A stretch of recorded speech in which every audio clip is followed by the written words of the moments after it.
Hey guys, welcome to this video. Today we're going to look at how to configure your BIOS for your Hackintosh. This is a Gigabyte Aorus Master Z390. It's going to be very similar for every Gigabyte motherboard and fairly similar for any other brand of motherboard.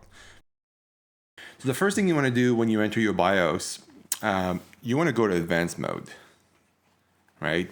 So you're going to press F2 for that. Boom, that takes you to advanced mode. The next thing you want to do is go to save and exit, and you want to load optimized defaults, which essentially resets everything to kind of, base configuration. So we know we've started with a clean slate. Next, you want to go to tweaker. You want to enable the XMP profile 1. That's to get all the speed you're paying for from your RAM. Next thing in tweaker as well, you go to advanced CPU settings. You want to disable VTD.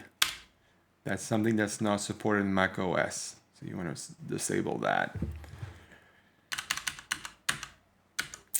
Then you're going to go to settings and IO ports. You want to make sure that your internal graphics is enabled, even if you don't intend on plugging a monitor directly in your motherboard. This is important for GPU acceleration. The next thing I do is I disable Wi-Fi because the Wi-Fi adapter on my board does not even work in Mac OS, and I have a separate Wi-Fi adapter, so I just disable it.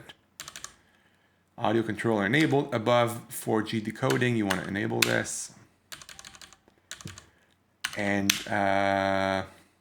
in USB configuration, XHCI handoff enabled. And that's it. There's nothing else really. Here, oh yeah, sorry. This is important. Windows 8.10 features. I like to just use the WHQL setting.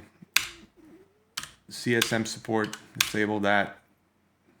And here, make sure secure boot is disabled. By default it is disabled, but just make sure it really is. And that's it. Now you go to save and exit setup. It's going to ask you to save your configuration. You say yes, and you're good to go.